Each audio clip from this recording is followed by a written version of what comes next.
Good morning students, मेरे YouTube channel dynamite physics में आप सभी का स्वागत है। क्लास 12 लेक्चर सेकंड की अपन बात कर रहे थे, लेक्चर सेकंड। और इस लेक्चर सेकंड में मैंने लेक्चर फर्स्ट में जब बातचीत हुई थी तो मैंने आपको बताया था कि अपन क्वांटाइजेशन और जो चार्ज है उसके जो न्यूमेरिकल्स है वो 3 कॉन्सेप्ट्स के बेस पे डिपेंडेंट है, जिसमें अपन ने एक कॉन्सेप्ट के तो न्यूमेरिकल कर लिए थे। अब 2 कॉन्सेप्ट्स के न्यूमेरिकल और बच रहे हैं, वो और अपन करते हैं आज। क्वेश्चन नंबर सेकंड नंबर जो कॉन्सेप्ट बेस का जो क्वेश्चन है वो ये है कि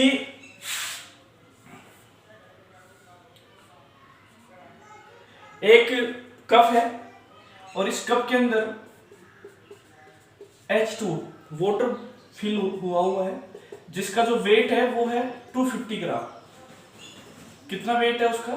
250 ग्राम। और आपको ये बताने हैं कि इस वाटर का कुल टोटल चार्ज कितना होगा। इस वाटर में टोटल पॉजिटिव और टोटल नेगेटिव चार्ज की वैल्यू क्या रहेगी, ये फाइंड आउट अपने को करना है। तो देखो ये टोटल पॉजिटिव चार्ज और टोटल नेगेटिव चार्ज अपन फाइंड आउट करें, उससे पहले आपको ये निकालनी पड़ेगी वैल्यू नंबर ऑफ इलेक्ट्रॉन्स और नंबर ऑफ प्रोटॉन्स। तो कैसे निकालेंगे अपन ये? तो इसका तरीका क्या है अपने पास में? वेट दिया हुआ है, वेट कितना है? 250 ग्राम। मोलिकुलर वेट कितना है आपका? H2O है, जल है, जल का मोलिकुलर वेट कितना होता है आपका? 18। 2 हाइड्रोजन का, 16 ऑक्सीजन का, तो कितना हो गया? 18 ग्राम। तो यहां से अपन नंबर ऑफ एटम्स निकाल लें, और नंबर ऑफ एटम्स निकालने का फॉर्मूला क्या है? वेट अपॉन में मोलिकुलर वेट इनटू में अवोगाद्रो नंबर इनटू में Na। Number of atoms n, weight कितना है आपका? 250 ग्राम। मोलिकुलर वेट कितना है आपका? 18। अवोगाद्रो नंबर कितने हैं? 6.023 इंटू 10⁻23। इनको अपन क्या कर देंगे? अपन मल्टीप्लाई कर देंगे, सोल्व करेंगे अपन इसको, ये टोटल n आ जाएगा। अब देखिए ये नंबर ऑफ टोटल एटम्स हो गए, नंबर ऑफ टोटल एटम्स हो गए किसके अंदर? 250 ग्राम वाटर के अंदर। अब एक H2O के एटम के अंदर total number of atoms, total number of protons कितने होते हैं? Z कितना होता है? 2 हाइड्रोजन और 8 क्या हो गया आपके? ऑक्सीजन। तो टोटल ऑफ प्रोटॉन्स कितने हो गए आपके? 10। तो जितने प्रोटॉन्स है नंबर में उतने टोटल क्या रहेंगे आपके? इलेक्ट्रॉन्स रहेंगे। तो आप चाहो तो यहां से क्यों निकाल लेंगे, क्यों क्या हो जाएगा आपका formula? N e total positive charge, total positive या total negative charge, value same रहेगी दोनों की। तो Q equal to n e, n की वैल्यू n अपन निकालें तो आपको पता है कि जो n होगा वो क्या होगा? टोटल नंबर ऑफ एटम्स कितने हैं? n। एक एटम के अंदर नंबर ऑफ प्रोटॉन्स कितने हैं? 10। तो टोटल नंबर ऑफ इलेक्ट्रॉन्स कितने हो जाएंगे? n equal to total number of atoms into में 1 एटम के अंदर नंबर ऑफ इलेक्ट्रॉन्स या नंबर ऑफ प्रोटॉन्स। तो स्मॉल कैपिटल N इनटू में 10 इनटू में E की वैल्यू 1.6 इनटू 10⁻⁻90। तो चार्ज Q कितना हो जाएगा? कैपिटल N की वैल्यू कितनी होगी? 250 अपॉन में 18 इनटू में 6.023 इनटू 10⁻23 इनटू में 1.6 इनटू में 10। तो 10 इसमें इंक्लूड कर देते हैं अपन, तो 10⁻24 हो जाएगा इनटू में 16 अपॉन में 10 कर देते हैं नीचे इनटू में 10⁻⁻90। और 6.023 को भी पॉइंटों का हटा दो तो 1000 कहां जाएगा आपका? नीचे आ जाएगा। और इस पूरी वैल्यूज को अपन सोल्व करेंगे, पूरी वैल्यूज अपन सोल्व करेंगे, तो पूरी वैल्यू को सोल्व करने पे टोटल चार्ज कितना आएगा अपना?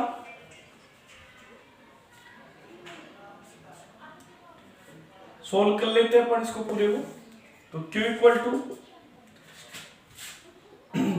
10⁻³ 10⁻1 10⁻4 10⁻4 से कैंसिल आउट तो 20 आ गया।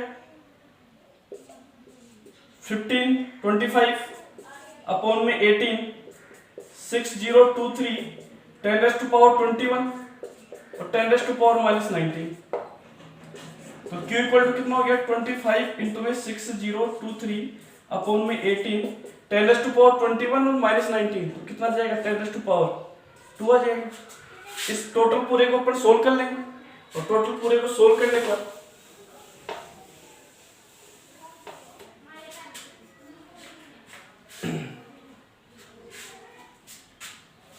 साथ में मल्टीप्लाई 16 भी है।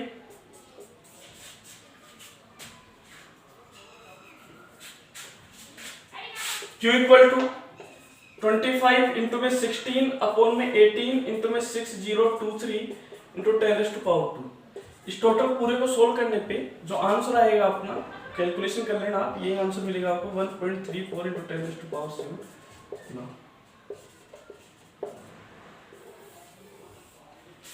ये इसको करके बताएं, कर लोगे या करके बताएं? चलो करते हैं।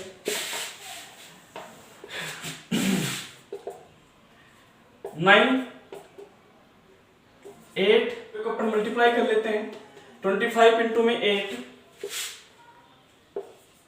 200 इंटू में 6023 इंटू 10⁻² अपॉन में 9 2 इंटू में 6023 10⁻², 10⁻4 अपॉन में 9 मल्टीप्लाई कर लेंगे 6 4 12 अपॉन में 9 इंटू 10⁻4 डिवाइडेशन करेंगे 1। फिर इसके बाद में 3 इसमें 3 फिर 3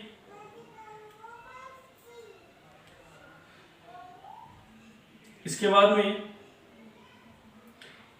1 हो गया, फिर 3 हो गया, फिर 3 इसमें हो गया 76 8.4 इंटू 10⁻4। ये भी आंसर आता है कभी कभी एग्जाम्स के अंदर, कभी कभी इस फॉर्म में भी आ जाता है 1 पॉइंट, ये 8 है तो पॉइंट अपन यहाँ पुटअप करें तो 1338 तो ये 1 2 3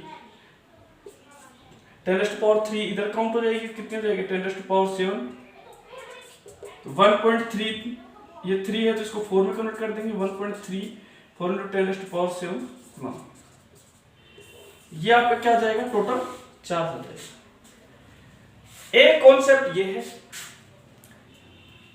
ध्यान रखना 250 ग्राम आपके वाटर मॉलिक्यूल आ गया, हो सकता है इसके अलावा और कोई एलिमेंट आ जाए, तो आपका कॉन्सेप्ट बिल्कुल सेम रहेगा, बस चेंजिंग क्या होगी वेट और मॉलिक्यूलर वेट दोनों चेंज हो जाएंगे, कॉन्सेप्ट बिल्कुल सेम रहेगा। पहला कॉन्सेप्ट आपके दिमाग में सीधे ये रखना है कि अपने को टोटल चार्ज निकालना है। टोटल चार्ज आपको पता है जितना चार्ज पॉजिटिव होगा उतना ही क्या रहेगा आपका नेगेटिव चार्ज, क्योंकि जो वाटर जो है वो न्यूट्रल कंडीशन में, तो फॉर्मूला सिंपल सी बात है, टोटल चार्ज बड़ा लगेगा Q इक्वल टू N वाला। अब यहाँ पे N जो है वो रिप्रेजेंट करता है किसको, नंबर ऑफ इलेक्ट्रॉन्स को, तो N निकालना सबसे इंपॉर्टेंट है यहाँ पे। तो N कैसे निकाला जाए, अपने पास सबसे पहले फॉर्मूला यूज करेंगे अपन कि इस 250 ग्राम के अंदर 250 ग्राम वाटर मॉलिक्यूल के अंदर कितने नंबर ऑफ एटम्स होंगे, तो नंबर ऑफ एटम्स का फॉर्मूला लगाइए आप वहां पे, नंबर ऑफ एटम्स का फॉर्मूला लगाए weight upon molecular weight into में अवोगाड्रो नंबर, ये नंबर ऑफ एटम्स आ गए, टोटल नंबर ऑफ एटम्स। अब एक एटम के अंदर नंबर ऑफ प्रोटॉन कितने होते हैं, क्योंकि जितने प्रोटॉन होंगे उतने क्या होंगे आपके इलेक्ट्रॉन होंगे, तो नंबर ऑफ प्रोटॉन लिया 10 आ गया, 10 से अपन ने मल्टीप्लाई कर दिया, ये नंबर ऑफ इलेक्ट्रॉन्स हो गए, यहाँ पे पुटअप किया, ई की वैल्यू पुटअप की, आंसर आपका ये आ गया। ये आपको कॉन्सेप्ट लगाना है, कॉन्सेप्ट लगाते ही आपका आंसर आएगा। तो इस टाइप के कितने भी क्वेश्चन आए आपके पास में, आप क्या करोगे वेट और मॉलिक्यूलर वेट को चेंज कर दोगे और आपके पास में कॉन्सेप्ट सेम यूज करते हुए आप क्या निकाल सकते हैं, आंसर निकाल सकते हैं। It is clear. मैं फॉर्मूले बता देता हूँ दोबारा, कौन सा आपको सीधा सा फॉर्मूला यूज करना है। इसमें दो फॉर्मूले बनेंगे, एक तो बनेगा Q इक्वल टू N वाला और स्मॉल n काउंट करेंगे आप नंबर ऑफ इलेक्ट्रॉन्स, तो आप डायरेक्ट क्या करेंगे, वेट अपॉन में मोलिकुलर वेट इनटू में आवोगाड्रोस नंबर इनटू में एटॉमिक नंबर जेड। ये दो फॉर्मूले से यूज करने हैं आपको और आपका आंसर आ जाएगा। इसके बाद में एक क्वेश्चन इस टाइप का आता है मास इंक्रीजिंग वाला।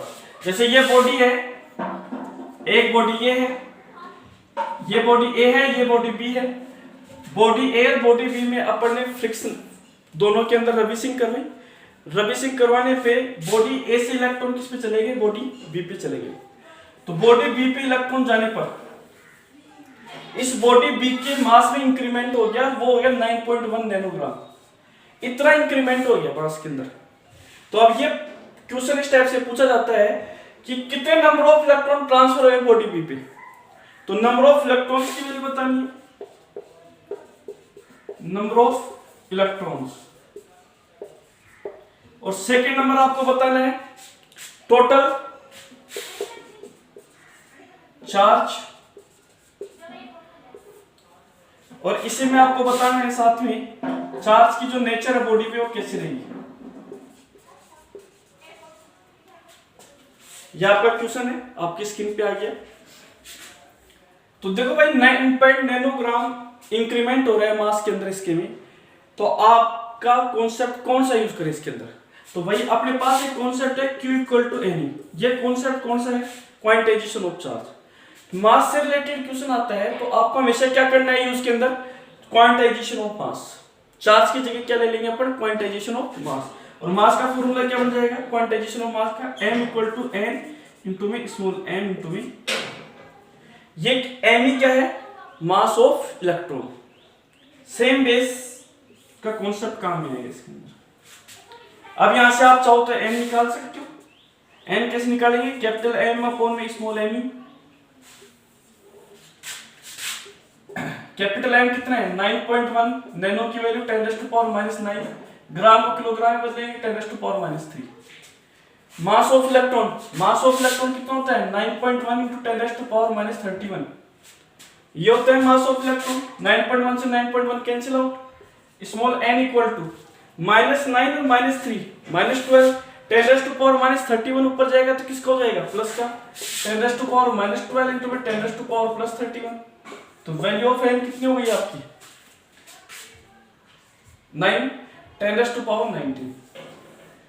वैल्यू ऑफ n कितनी आ गई आपका, नंबर ऑफ इलेक्ट्रॉन्स कितने आ गए आपके टोटल 10⁻19। इट मींस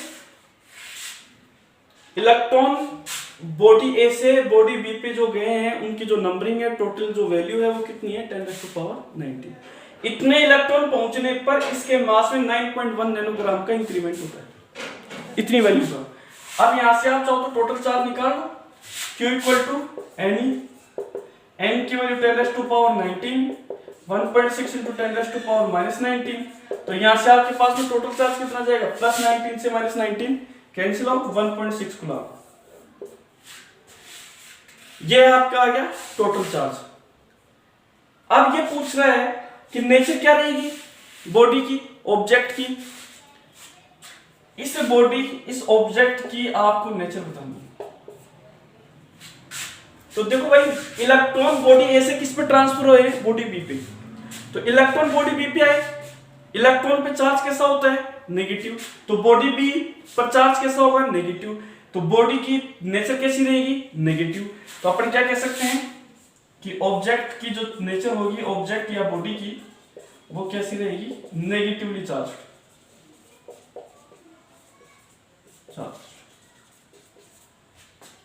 कैसी नेचर रहेगी आपकी, नेगेटिवली चार्ज। एक कॉन्सेप्ट आपका ये है। तो 3 कॉन्सेप्ट के क्वेश्चन बने हैं अपने। पहला कॉन्सेप्ट मैंने आपको बताया था पिछले वाले लेक्चर्स के अंदर कि calculate number of electron in 1 coulomb charge. वो आपका आ गया 6.023 × 10⁻18 नंबर ऑफ इलेक्ट्रॉन्स, ये आ गया आपकी।